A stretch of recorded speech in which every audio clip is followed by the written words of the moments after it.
What's something off that you witnessed as a child, but were too young to understand? Story 1, I was probably 6 or 7 when a guy pulled up in his van and asked me to help him find his. In my head, I thought, how could I help find a flying from his van? I felt weird about it and ran inside. Story 2, my family owned a beach house when I was growing up, but for some reason one weekend when my brothers were with their father and I had no idea where my dad was my mom, and I drove to the beach and stayed at a hotel instead of our beach house. I remember thinking how strange it was that we weren't at our place. She took me to do the touristy beach stuff like putt-putt golf and look around in the little shops. I remember playing putt-putt so vividly, like I remember picking up my ball, placing it down, aiming it, hugging my mom when I got close. It's like a movie in my mind. Now, I was young, super young. So young that I shouldn't even remember this all these years later. But I guess even at 3, I knew something was up. Found out later that my mom had issued an ultimatum: get sober or get out. She wanted him out of the house by the time we got back. Either he would be in rehab or he'd be living elsewhere. Whatever he chose, he had the weekend to get it done. Just so, he chose family. He was sober for over 19 years until the day he died. Story 3, my mom and my grandpa, her father, getting into a screaming match in his driveway when I was 5. I remember I was allowed to visit Grampy, but only if other adults were there. And this particular day, he asked me to have a sleepover, and I really wanted to. My mom stiffened up, stood in front of me, and screamed, "You'll get my daughter over my dead body." That was the last time I saw him. He sent back all the Christmas and birthday gifts my brother and I had ever sent him, and it broke my heart because he kept a relationship with all of our cousins until they hit their teenage years. It wasn't until about 10 years later that my mom finally explained to me that he had raped one of my aunts through her entire childhood. And although he swore head changed when his grandkids were born, she still didn't trust him.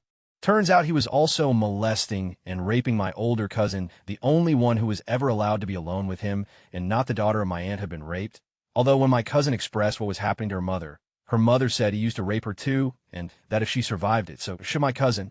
He passed away last year, and when he learned he was dying, he reached out to everyone, his 6 kids and 20 grandkids. My mom went and got the closure she felt she needed from him, but I refused. I said he had 20 years to try to prove he wasn't a sicko perv anymore, and I wasn't running to his deathbed because he was scared of whatever afterlife he was facing. Story 4, when I was 8, I had a lot of doctor visits. I remember getting my blood taken a lot and getting some scans at a hospital that gave me a Game Boy for free, but I didn't think it was a big deal. I remember my parents taking me to NYC. I grew up like 40 minutes from there, so it wasn't a big deal to travel there and me having to sit in an office for a while, and then my parents taking me around the city for what was a fun trip, but all this while my parents seemed off. We were doing fun stuff, but they didn't seem to be having fun. Then all of a sudden, I started getting gifts from relatives, and the doctor visit stopped. I asked my parents a couple years later what it was about. I had a negative reaction to my epilepsy medication, and it made the iron in my blood drop to an alarming level, but it wasn't a reported side effect of the medication. So, the doctors told my parents it was cancer. That's why they took the blood. The hospital I went to was a juvenile cancer facility. That's why they gave out Game Boys. The trip to NYC was to get a second opinion from a specialist. Right before they were going to put me on chemo, my doctor told my parents to wait and take me off my medication. It stopped me from having seizures. So they didn't want to take me off it initially. My iron count popped back up to normal, and the gifts came in from my family. My parents kept what was really happening to me to keep me from being scared, which ended up being good because I didn't actually have cancer. Story 5, my mom was never hungry, and I hardly ever saw her eat. Now I understand that she was making sure we had enough to eat. Even if that meant that she didn't, it hurts. Story 6, I was in the 1st or 2nd grade, and one day we were about to be let out for recess when the teachers called us back into the classroom. We were looking outside, and there were a few cops with rifles out in the grassy area past the playground, walking towards the woods behind the school. Of course, we were all glued to the windows like, cool, they have guns. The teacher said there were some big crows up in the trees, and the police were trying to scare them away, so they wouldn't come bother us. At some point when I got older, I realized they were probably chasing an armed fugitive. Story 7, my friend with her father. I had taken a nap at her place, and when I woke up, she wasn't in the room. I went looking for her and found them together in her parents' room. I was confused, and her dad told me to go to her grandma's house. They lived on the same property, different houses, because she had made cookies, so I left them. It wasn't until later I realized it. Also, her relationship with her uncle was weird too. Only he attempted to kiss me New Year's, and then had her tease me. Because I wouldn't do it, she then told me stories of how her other friend would have kissed him, and she had before. I just knew I was 12 and didn't want to get kissed by anyone, let alone someone's uncle. Story 8, primary elementary school. Made a new friend. He invited me to his house one day after school. His house had a kind of rumpus room in the basement, and we were mucking around playing some harmless game with his younger brother when he randomly asked me if I wanted to see something. I said okay. So the friend sent his younger brother to fetch a bottle of orange juice. The brother returns with juice and proceeds to drop his trousers. My friend tells me that it's better with the juice and starts sucking on his brother's flaccid penis. They then swap roles and ask if I want to try. I said no thanks. Didn't really think much of it because we were too young to know what it meant, as we hadn't done ed. We were all prepubescent. That night I had a family dinner. Uncle and grandmother came around especially. They ask about my day, and I tell them about playtime at my friend's house, as if it was completely normal. Now that I think about it, I remember the whole table going silent as I told my story, which was something that hardly ever happened. I also remember being told I was right not to join in. I assumed it was because it was not hygienic or something. Never went back to that friend's house. Story 9. When I was in 3rd or 4th grade US myself, and 2 other friends were spending the night at a 4 friend's house. When we were in the basement watching Dukes of Hazzard and playing with toy cars, there was sounds of yelling coming from upstairs. Our friend told us his parents wrestled sometimes, and that once his dad had even thrown his mom through a door. No one thought anything of it that I can remember. We took it at face value that his parents were doing what the wrestlers on TV were. I wonder if somehow I knew something was wrong, though, because I vividly remember the next morning sitting at their table with the mom while my friends were playing with the football outside. She was so quiet and asked why I wasn't out there with them, and I said I was thirsty. She got me a glass of water and herself a cup of black coffee, and we sat there in silence for a little while before she asked me to go play outside. I remember the feeling in the room was what I now know is when someone is trying very hard to hold back from crying. Story 10. I had a dear friend who was strangely knowledgeable about relationships and the interactions between boyfriends and girlfriends at a very young age. As many of us began to become curious, she was a font of knowledge. Years later, I can pinpoint many specific interactions that would be clearly suggestive of her experiencing abuse. Story 11. When I was 7 or 8, my mother was dating a guy. Every now and then, she would have me go to the neighbors for dinner or to play. They had 2 sons about my age, so I thought nothing of it. But one day, I saw her slam against the glass door. At the time, I thought she walked into it. Now that I'm older, I realize her boyfriend was abusive. For the record, they broke up after a couple months. Story 12. For years growing up, I smell a certain incense that would remind me of my grandpa's house. We lost touch after my parents split. When I was 4, I was 20 when I realized that incense smell was weed. Turn out my grandpa Wassie's a huge pothead, but that's for a different thread. Story 13. Elementary school. Riding the school bus home, sitting in the window seat staring out the window, guy in a pickup truck driving next to the bus, petting something in his lap and looking up at me while petting. I thought he had a chipmunk or baby bunny nested between his legs. But years later, when I think more of what I saw, I'm sure he was touching his exposed. Story 14. My mom always told me not to go into the basement with my great-grandpa. I just thought it was because he had lots of tools down there, but it turns out he was a child molester. He'd give me 20 and wink at me, and my great-grandma would always get so mad. 20 was a lot of money to be giving an 8-year-old, but it wasn't about the money. Story 15. Probably the couple that tried to get me to leave a basketball game with them. I've detailed it elsewhere, so it's copied and pasted, but so when I was like 8 or 9, I won King's tickets out here in a school raffle. Dad couldn't go for reasons I don't remember, and Mom's about as anti-sports as you could get, so I took my uncle who's a bit into sports, but mostly wanted to be a private suite and down stadium food because there was a certain amount allotted to us, and we both like stadium food. So he takes me to the box, and there's this couple there. We're probably in their 20s-ish. I've never been great at estimating ages. Since the school couldn't afford the whole thing by itself, whatever, no big deal. They're kind of quiet and make some small talk with my uncle. Then he heads out to get some snacks. The couple kind of silled over to me. Remember, I'm at that blushy shy kid age, and the woman was rather attractive. Somehow. I swear I don't remember how. She asked what I would do if she kissed me. Then bet me to let her, she kissed me. And I turned that kind of red you only see on stop signs. They had a huge laugh about that, which of course only made me blush harder and get a lot more self-conscious. She started talking about doing it again, and I kind of did that little kid shake my head and crawl down into my seat thing that kids do. She kept calling me cute, and then they said something about me going somewhere else with them. And my uncle came back with the stadium food, and they went back to their side of the box. I was too embarrassed to say anything and hey, stadium food. So I never gave it a second thought until like my 20s when somehow that memory surfaced. And I went, wait, what the? One time when twin bro and I were about 2 years old, Dad decided to take us on vacation.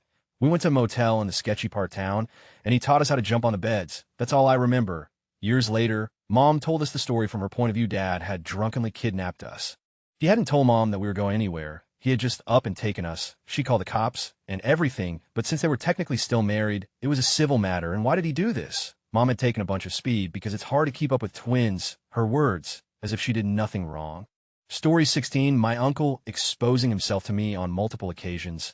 I always brushed it off as some sort of wardrobe malfunction. About 4 years ago, he attempted something on a family friend's young daughters, and I told my parents about my experience to back up their case. My parents lost it on him and disowned him from our family. I wish I had told my parents earlier.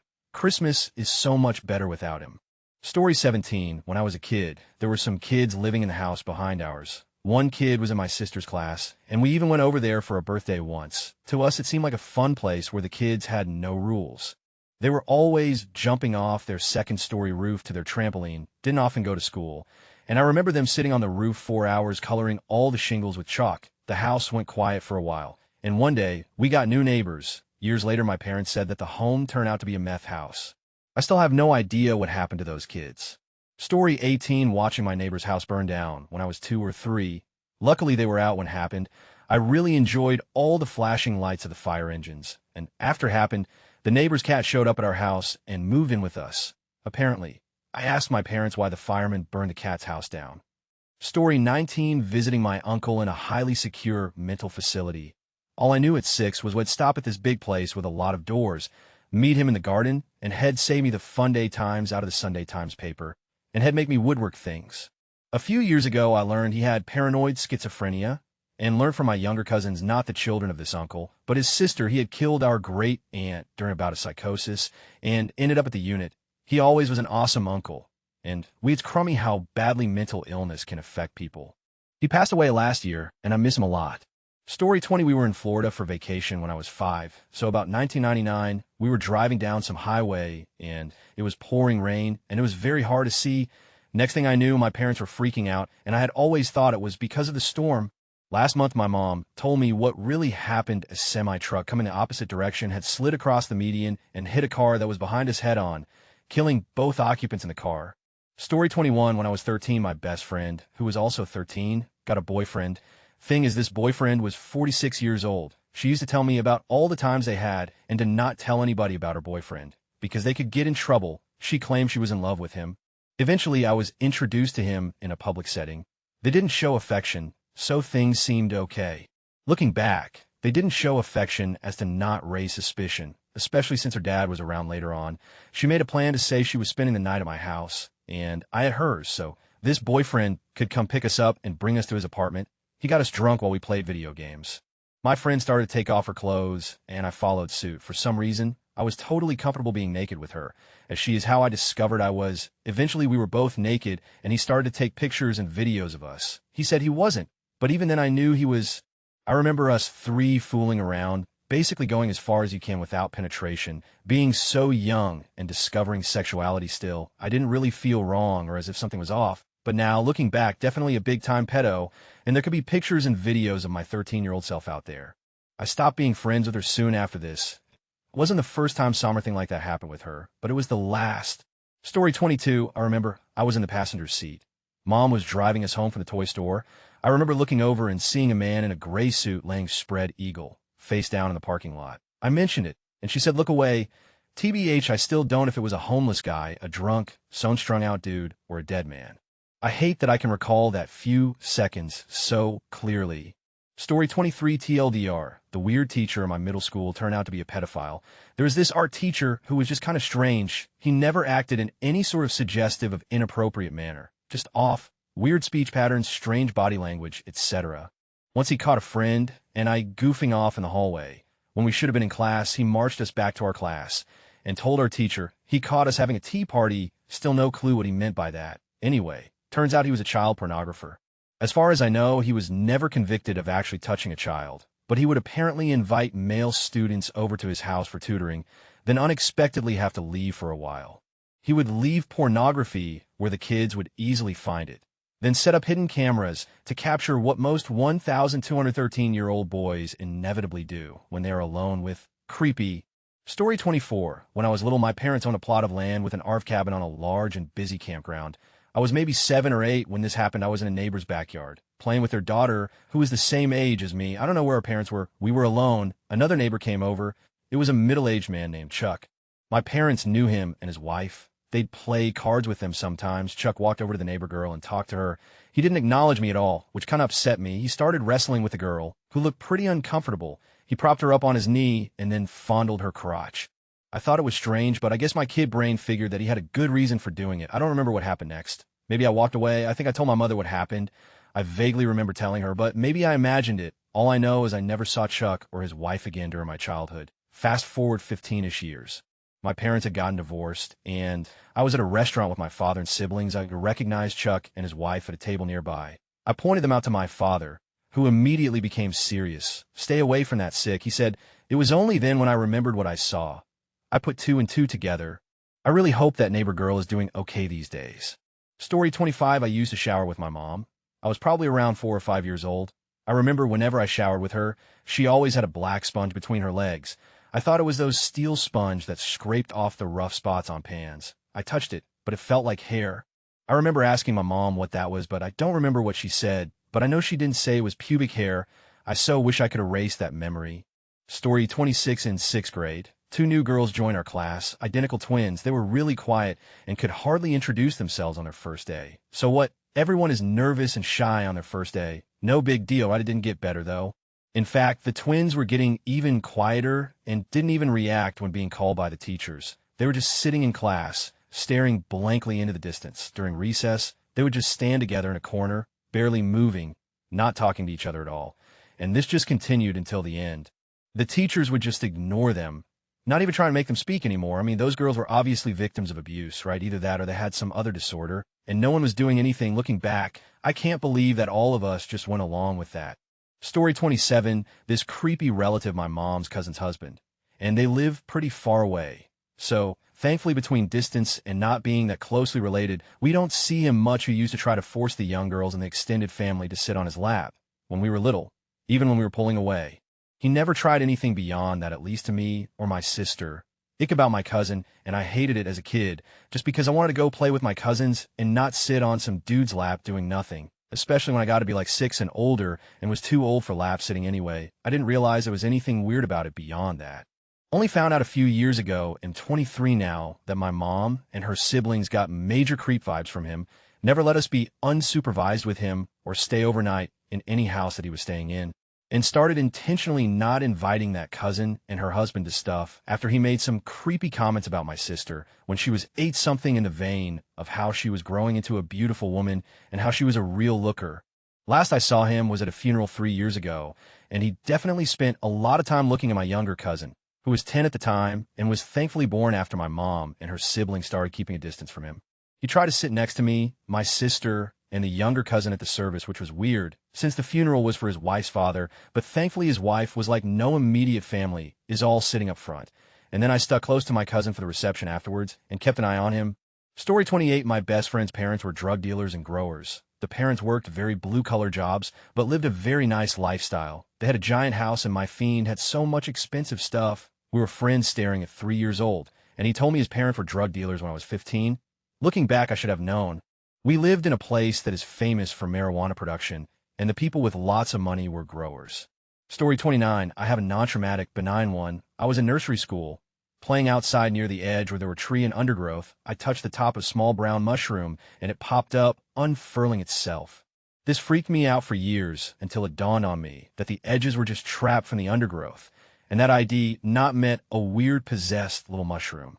Story 30, when I was younger, my parents would hire my aunt's best friend Priscilla to stay with my brother and me when they went away for a while. Priscilla's grandson John lived with her and my brother, and I couldn't stand him. He was my brother's age, but would his pants and refused to be changed. He always got his way with Priscilla and had tell us weird stories, like one where his father was an angel who hunted bad people. Years later, I learned that John's mom, Priscilla's daughter, was murdered by John's father. John's father also killed his wife's twin sister, Priscilla's other child. John was present and about 18 months old. Allegedly, his aunt told him to hide. John's dad found him and carried him around the home for a bit after the murders. John's dad ran away after committing the murders, and they found John in a doghouse the next morning. He slept with the neighbor's dog. And while later they found the dad's body, he committed suicide, but for a while there was trouble determining the identity. So Priscilla thought he might still be out there, Some people don't get a fair start in life. My aunt reckons that John should have gone to live with his father's parents. Priscilla had a disgusting pig of a boyfriend while John was growing up, and she had also taken him to psychics who said John's dad was burning in. I don't think he received the help and the support he needed. Story 31, I haven't told my parents this, but this happened when I was about 5 to 6 years old and back in Africa. I was watching Troy with my dad's stepbrother's son. He was about 2 to 3 years older. He decided that it was a great idea to try the scene between Achilles and Breezy's. Needless to say, I was raped and didn't even know it. It happened again with one of my Muslim neighbors. She was 4 years older who invited me to his house. We kissed, touched dicks, he fondled my penis, and I thought nothing of it till I learned about it in America. I feel so ashamed when I think about it. He clearly took advantage of me, but I was too young and stupid to know. I think it might have affected me in some ways. For example, I only watch lesbian because I can't stand the sight of another guy's. I just don't know how to feel. It happened at least 11 to 10 years ago. Still shocks me when I realized it. Story 32, I lived in a more run-down neighborhood when I was around 9 to 10. Shopping carts from the nearby Publix in one neighbor's driveway. Giant Confederate flag in the other neighbor's lawn. Empty syringes lying around, that sort of thing. Anyways, my little sister and I shared one room, and my mom had the other bedroom down the hall. My sister and I were trying to get some sleep since it was a school night when we heard a string of loud, banging noises coming from the next-door neighbor's house, like really loud.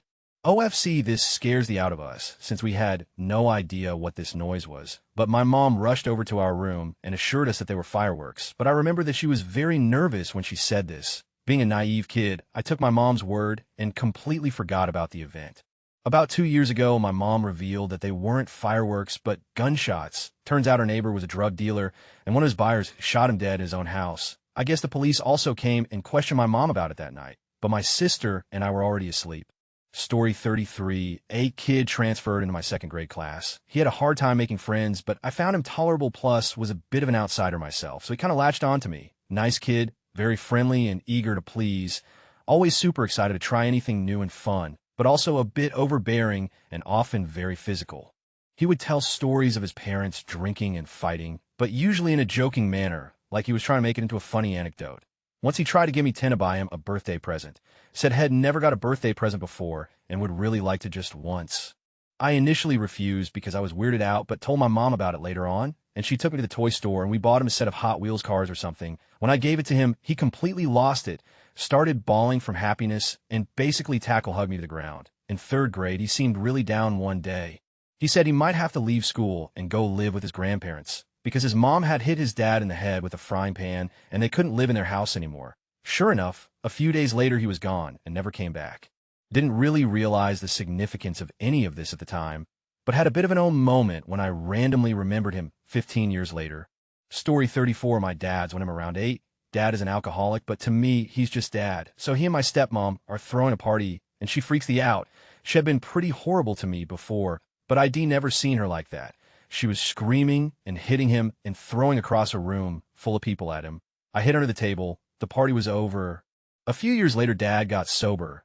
A couple years ago, in chatting with my stepmom, and she casually mentioned the time she walked out to the garage to talk to my dad during a party and caught him doing a line of coke. Dad got clean and sober. Story 35. I went to the local shop with my mom when I was about 4 or 5. I must have wandered off. I don't remember how we got separated, but a man took me by the hand and took me to the chocolate aisle.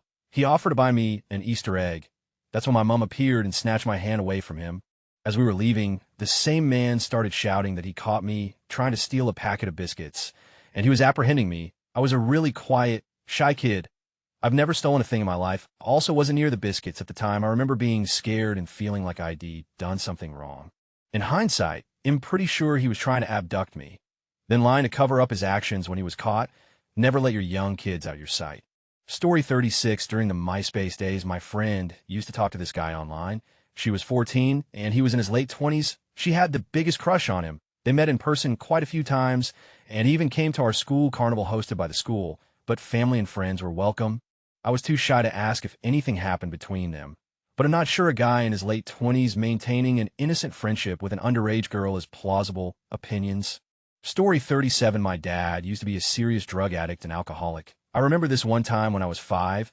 I was pretending to be sleeping when my dad pulled into a really shoddy motel on the south side. He left us in there for about 20 to 30 minutes before coming back and said not to worry about it when he noticed me awake. Sucks to know that my dad left me and my brother in a car in some part of Chicago's south side just to go buy drugs. Story 38. There was a guy in my neighborhood when I was young who did ships and bottles. He would sit out on his front porch with all these ships and bottles sitting around, just like a spider waiting for the flies. This was in the 50s. Me and my friends would come up to the porch, but it wasn't long before we wanted us to come inside to look at more of his collection. I was probably 5 or so at the time. In general, we had much more freedom than kids do nowadays. My 5-year-old grandchildren aren't wandering the neighborhood looking at ships in a bottle. Anyway, my mother had pounded it into me that I wasn't to go into anyone's house, vacant lots, sidewalks, up to the store, all fine, inside house, no. So I went home. Years later, my classmates told me he had been a child pornographer. Story 39, my grandparents' chauffeur would do this dance while looking at me and kept trying to get me to join in. My nanny would get freaked out and yell at him to stop, but she never told me what's wrong with it, and I kept wondering why she was so mean to a guy who's always so nice to me. Turned 16, saw people grinding on the dance floor, and it finally clicked. The guy was things while looking at me. Can't remember what happened to him, but he was gone eventually. When he left, I was still in kindergarten. My parents never knew because my nanny never told them, and I didn't think it was a big deal. Story 40, I had a good friend of mine that I hung out with all the time. He was kind of femme, but not much. We did typical boy things. Ride our bikes, fish, play in the woods, etc. We would ride our bikes and go to the library sometimes, and he used to point out the gay section of the library, and we would laugh. One of the book's titles was Growing Up Gay in the South. Most of the classmates called him gay. I never even for 1 second thought he was gay. He came out shortly after graduating from high school. Story 41. When I was about 6, I opened up an old refrigerator that was in my kitchen that had a bunch of weird-looking plants in it. A couple years ago, I pieced together that my dad was trying to grow pot in it. Story 42. When I was about 5, I was at the local BMX track in my tiny hometown, about 6,000 people. We heard a commotion and stopped on top of one of the banks and saw these 2 guys tumble out of the house across the street in a fight. One of the guys got knocked to the ground, and the other guy picked up this huge rock bigger than a sofa cushion from the garden bed in the front yard and smashing it into the head of the guy on the ground. Then he took this big jump and brought his feet crashing down on the guy's head. The guy on the ground never moved after that. I remember the ambulances arriving along with the police, and a few cops asked this group of kids a bunch of questions, and they called our parents to come and get us. I didn't realize at the time, but ID witnessed a homicide. Story 43, my elementary school was near multiple strip clubs and shops and stuff. I was always intrigued by the neon signs of half-naked and scantily clad women. Story 44, my dad had asked me to wait in the car while he went into the post office. I was about 12. He was taking ages, so eventually I got out the car and went inside. He was writing a letter and got really angry at me for not staying in the car. I went back out to the car, not understanding. Turns out that letter was to his mistress, and shortly after he left my mom and us kids and went with her. Thanks, Dad. Story 45, when I was around 6, a good friend of my mom, who was probably in her mid to late 20s, would babysit me while my mom worked as a bartender. One night, she was lying on the couch, and I was at her feet. Somehow, I don't remember exactly, we started playing a game she called Catch the Beaver. She had pulled down the top of her shorts and exposed her pubic hair really quickly, and I'd try to grab her before she pulled her shorts back up. I knew on some level it was risque, but really didn't think much about it afterward. Told my mom about the game a few months later. Never saw that woman again. It wasn't until I was a few years older that I realized how up that was.